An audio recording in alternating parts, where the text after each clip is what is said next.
Barrett from Cleveland.com. Nathan, go ahead.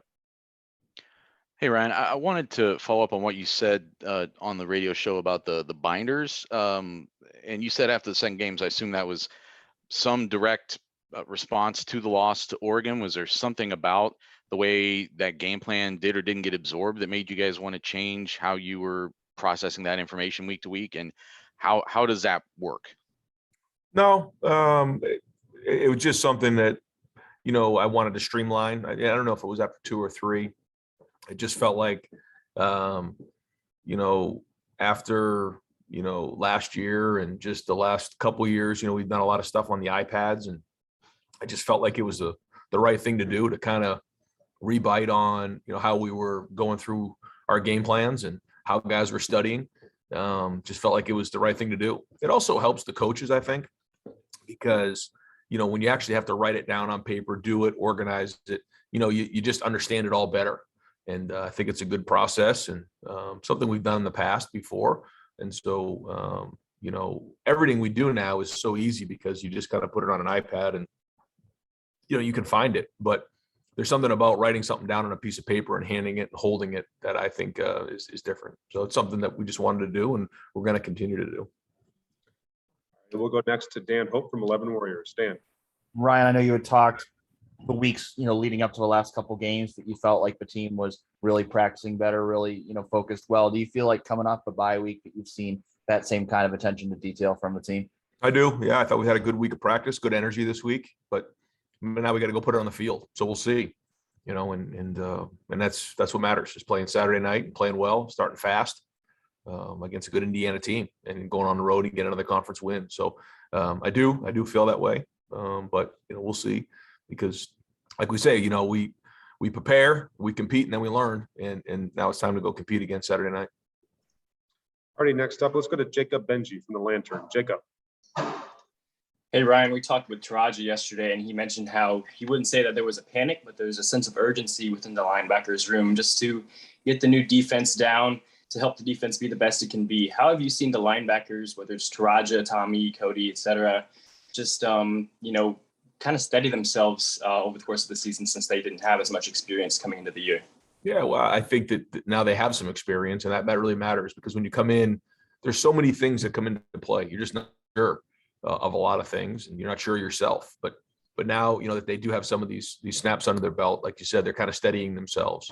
But they got a bigger challenge ahead of them. We got some really good offenses we're about to play, and some really good teams, in the second half of the season. And, so it's going to have to start again Saturday night. And again, every time they play, I feel like they're getting a step better. Alrighty, next we'll go to Tim May, Letterman Row. Tim? Yeah, Ryan, what is the wildest blitz you've ever seen? And number 2 is, you prepare a team to go against a team that does blitz a lot and kind of can come from all angles.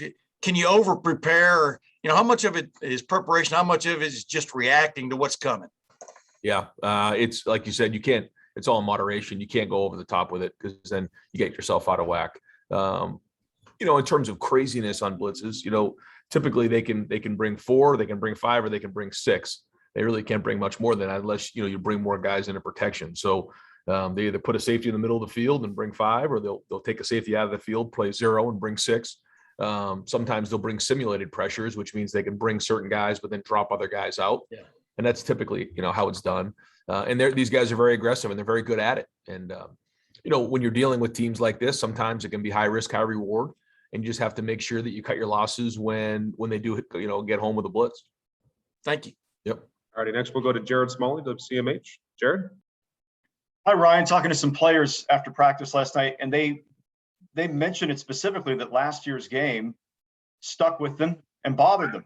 And I'm wondering how the game last year with Indiana stuck with you. Did it stick with you? Did it bother you? What was gleaned from that night? We just didn't do a very good job of finishing the game.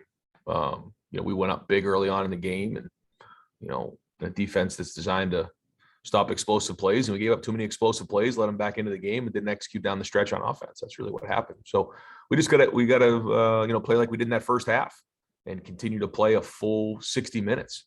We've really never been in a game with Indiana we didn't have to play for 4 quarters. And so we're going to have to do that again on Saturday night. This is a very good team, and they've played against, some really good teams. All the 4 of their losses against top 25 teams. And I think maybe when they played them, they were top 10 teams.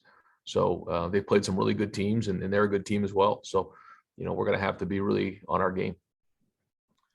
All righty, next we'll go to Clay Hall, WSYX.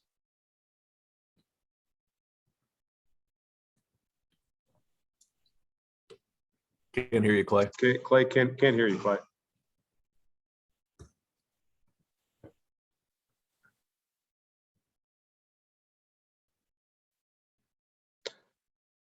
All righty, well, let's go to Bill Rabinowitz. Bill, go ahead.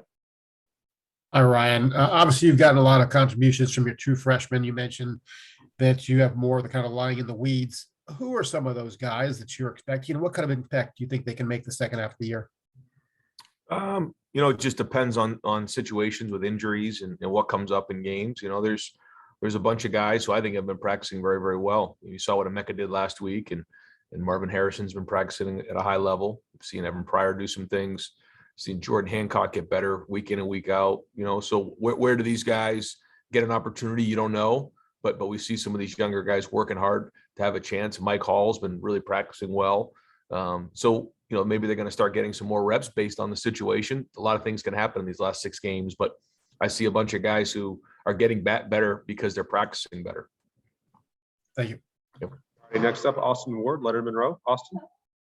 Ryan, that first half of the season obviously didn't go the way Tyreek Smith would have wanted, and injuries big part of that. I assume he's getting close to return. How has he handled that process? I know it can be frustrating, and what could he give you down the stretch here?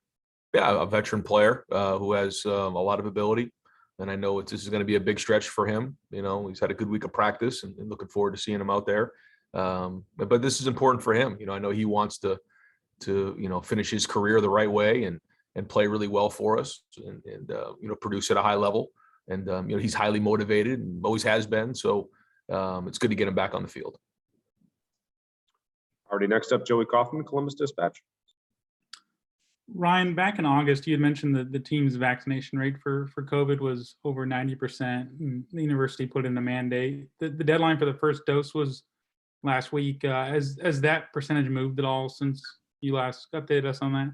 Yeah, we've got everybody on our team, vaccinated. I think there's maybe a player or 2 who's looked to get an exemption, but other than that, everybody else is vaccinated.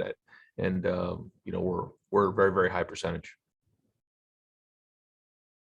All right, we'll go next to Spencer Holbrook, Leonard Monroe. Ryan, you talk about how important the bye week was or the off week was for a lot of different reasons, but how important was it to get a full week with no opponent to prepare for, to actually put the defense and install some of the defense in, not since you guys changed it on the fly a little bit? How important was it to have that time to just be able to go in and actually install some things after you guys switched everything up? Well, we haven't switched everything up.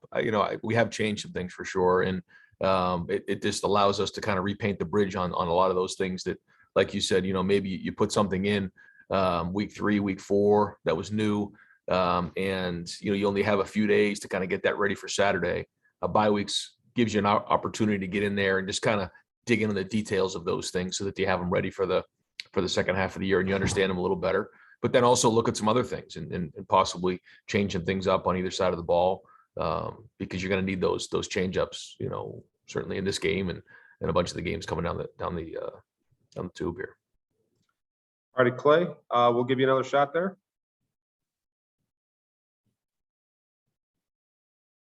No.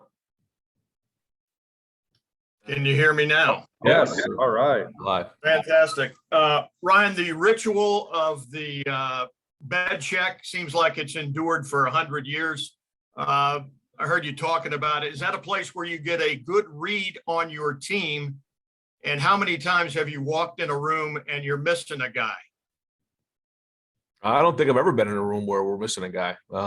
Quinn Temple, Brian Voltolini, CJ Barnett. I think they go through and do a little sweep before, make sure everybody's there when I walk in, so we don't have that type of problem. But it's one of my favorite things to do, to go through the night before the game, look the guys in the eye, and give them a little something, and obviously wish them a good night's sleep and get some rest, because tomorrow's the day we go do what we love to do.